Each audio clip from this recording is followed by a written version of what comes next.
Hey there, comic book friends, I'm Travis, and this is another edition of No Capes, where I talk about comic books that don't have to do with superheroes and or Ethan doesn't read them or doesn't review them along with me. I bet you didn't think this was going to happen this week. I didn't think this was going to happen this week either. Running way behind, it's Friday. I should be getting my new comics. My new comics didn't come. So let's talk about the comics from last week, shall we? That I haven't talked about yet. We'll start right out here with Collider number 2, or as the new title is, Federal Bureau of Physics. First off, let's talk about the title. I guess there's some comic someplace else in the world that, or some comic-oriented type thing that was called Collider, so they had to change the name of it. I think it's very unfortunate. Collider was kind of I don't know, provocative is the right word I want to use, but it had some level of intrigue. Collider could mean all kinds of stuff. I mean, from the simple, a hadron collider, the thing that they the scientists smash particles with, which has relevance to the comic book. Collider as in there's things in the story they're going to clash together, there's characters that are going to clash together. It just has a lot of meaning to it. Whereas Federal Bureau of Physics, which has to do with the book, doesn't have a whole lot of other meaning other than it being this very generic sounding thing. It doesn't sound very exciting. I would have been less inclined to pick it up because of the title initially, but I would have been unhappy if I hadn't picked it up because I think it's a really great book. This issue just goes right off from the last issue, expands on some of the physics and lack of physics, the laws of physics breaking down, goes into that more. It gives us more intrigue about our main character, partner, who is on the take or something. Somebody's got something over him. He's doing some kind of espionage-y sort of stuff while he's working for this federal department. You get a little bit of back history of the two of them and how they came to be and why they're doing what they're doing. We get a lot more science jargon in here around bubble universes and the fact that in this issue we see a bubble universe appear and some citizens are stuck in this alternate universe that doesn't really exist, and all the other living stuff that's in this universe is really non-living stuff that's going to burst at some point. So they're rushing some teams in to save some people and try and get out of there. And disastrous things happen once they get into place because, like I said, the main character's partner is, I don't know, a turncoat or an espionage person or something like that. We don't know for sure, but he is throwing a serious monkey wrench in it. Great art continues in this. Vibrant colors. I like the simplicity of the art to go along with those colors. I think it does a very good job of telling the story and at the same time making it interesting and compelling. There's some fabulously twisted pages of where these non-entities smash into each other, and because they're kind of a fluid thing in these bubble universes, they actually mush together, and so some of that is pretty interesting also. But all around, really great book by Vertigo, issue number 2, now titled Federal Bureau of Physics.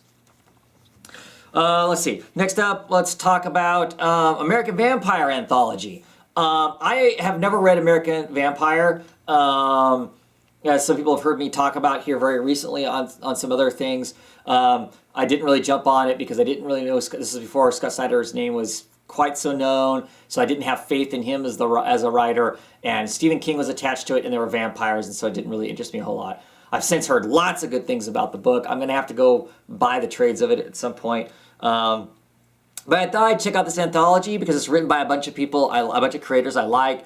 It's got Jason Aaron in it. It's got Becky Coolin. It's got, Francesco Francavilla. It's got Gail Simone on it. Greg Rucka. It's just got a whole bunch of people writing little short vignettes about this reality, which, like I said, I didn't know, but I like these people, so I thought, well, that probably can tell me some sort of a story that I can get into. And sure enough, they did. Every single story in here is, I think, really rock solid, really interesting. The Gail Simone story, the art in it is fabulous. I'm trying to remember who the artist is. Twisted story. Man, you give Gail room to write something that is frighteningly twisted, and she does a very good job of that. This one was horrible things happen to a person, and her seeking revenge is pretty brutal and alarming. The artist for that one was Tula Lota, I think. Tula Lota is her name. I don't know how well my camera picks up this stuff on this kind of light, but excellent story with some fabulous artwork. Very, very cool. Parts of me feel like we should move Gail into this thing quicker, into this style of book. If you're into Becky Cloonan, she writes and draws some desert-ish, stories in it and whatnot. Really cool. Really enjoyed it. Definitely want to pick up the actual book now. This was bookended by our regular creators on the book, Scott Snyder and Raphael Albuquerque. Great stuff. Well worth the read. Really enjoyable. If you are a American Vampire fan, I don't know if this is going to end up in a trade somewhere or not. I'm thinking probably not. I would suggest picking this up. I bet you it's probably pretty cool for whatever it is that you're, getting out of the book. My phone keeps dinging. Let me shut it up so you don't have to hear it. And I don't have to hear it. Okay, there we go. Okay, next up, Lazarus issue 3. I can't continue to say enough great things about this book. More intrigue with Forever's brother and sister that are kind of working against the family. She goes down into Mexico. We get to meet one of the other families, or parts of the family get to meet their Lazarus. There's some wheeling and dealing goes on, and things seem to be settled, and as they're leaving, some really big disastrous stuff happens. Very excited to see where the book goes. Very cool, very post-apocalyptic, not post-apocalyptic, I don't really want to call it that, near future creepiness and whatnot, further entailing that really rich people who are so detached from the rest of the world and the rest of reality can be pretty vile people when they want to be. But a very good book. Rudka, I don't know, I'm at the point now where I don't think the guy can do anything wrong. But very compelling story, very excellent. Issue 3, get on this book if you can. I don't know how hard it would be to find the first issues. I think they sold pretty heavily. They might be out there. Otherwise, I think by issue 5, this is going to be using the same format that Saga does. For those of you people who are familiar with Saga, it goes 5 or 6 issues.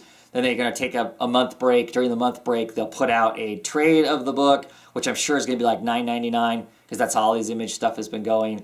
And then, so you get that trade, and then the next month, the next issue will start at. So if you didn't jump on this right away, jump on that first trade. You can get that first trade in that month break. Read it if you like it. Then if you think you want to start reading it monthly, jump on singles. I don't think you'll regret it, unless kind of dark, somewhat depressing near futures of that sort of thing you just don't like, and then obviously stay away from it otherwise.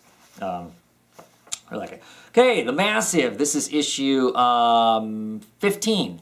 We are now officially halfway done with the series. This is part 3 of 3 of the Americana thing called Oasis. I think this is a really interesting book. I'm enjoying the political intrigue here. We get some crazy stuff happens. We've got this guy who's got a Russian submarine that's got nukes in it. The nukes go off. He shoots the nukes off. You get some more of Mag's back history, the third in command. But there's some crazy stuff happens in here. I don't think any of us really know what happens, and I'm curious to see if we find out if they explain. These missiles go up, and they're going to break apart and just bomb the hell out of a whole bunch of stuff. There's these long shots of a couple pages of Mary, our second in command, kind of closing her eyes and staring off into space as Mag's been shot, and water spraying up as they're in a small boat zipping back to the capital. you see the missiles break up in space to come raining back down and rain their nuclear death on people. And she stares off for a while longer, and then Meg asks Mary, what happened? For a second there, I swear my heart stopped. And she makes the statement, we all have a price to pay, Meg. I just paid mine. And then we get a newscaster talking, and they talk about how these missiles went up, but it's a miracle. Not a single one landed anywhere, and nothing blew up, and nothing exploded, and the ultimate chaos was averted. And so, I don't know. I mean, there have been in my opinion, there have been hints in this book of kind of plausible stuff that seems pretty impossible as a general rule. The shark issue that was an awesome issue. I loved it.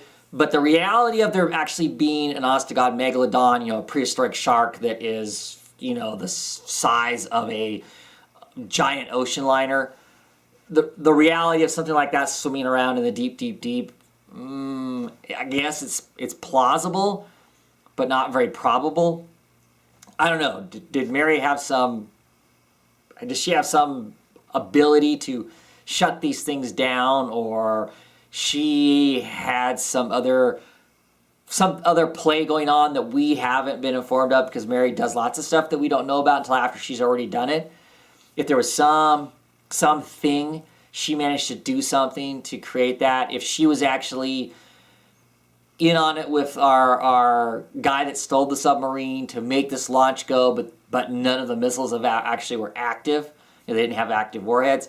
I don't know, and now we're going to find out. I'm not sure. I do like the lines at the very end of the thing. Mary asks, is leaning on Callum and asks him, how are you? And his only answer is imperfect. Or I feel imperfect. And that's really, I don't know. To me, that was cool. It was a cool line. It was an interesting thing to say. I'm still really enjoying the book. I know for a lot of people, they think it's dry or whatever. I think it's interesting. I think it's an interesting idea, and just kind of floating some ideas out there, some what ifs, plus while we get to enjoy some interesting storytelling about these characters in general. It really has little to do with the ship, but more to do with the people who are hunting for it. But really enjoyed it. And we're halfway through. There's only 15 issues left, and the series is done. It's slated for 30 issues, so we're at the top, and we'll see where it goes from here. Lastly, I am going to talk about Mysterious Strangers issue 3. Mad Gods and Englishmen, number 1.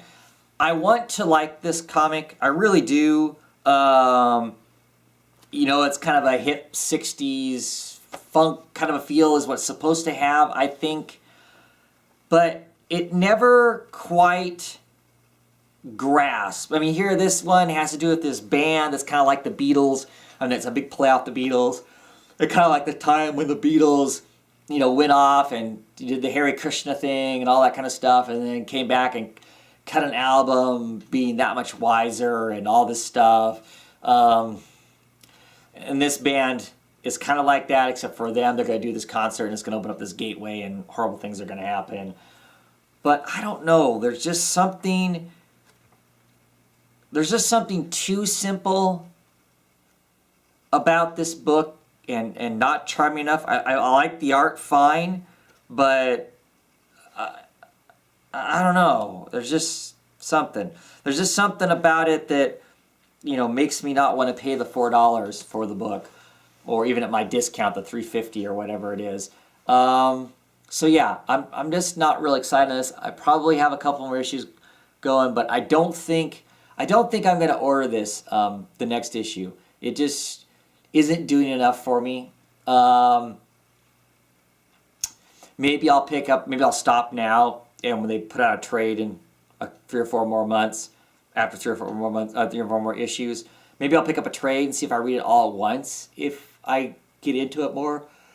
I know there's some people that are really excited by it, but I want to be enthused about it. I dig the Oni press and whatnot, but I'm not going to buy it just because of that. So yeah, just not really feeling, not super excited by this book. Let me know what you think. I'm pretty sure some of you are out there reading this. What did you think of issue 3? You still on board? You digging it? You know, what itch is it scratching? Is it scratching one or what? Let me know. Anyway, that's it. Have a good one. I'm sure you'll see me around in a week or sometime in between. Have a great one, everybody.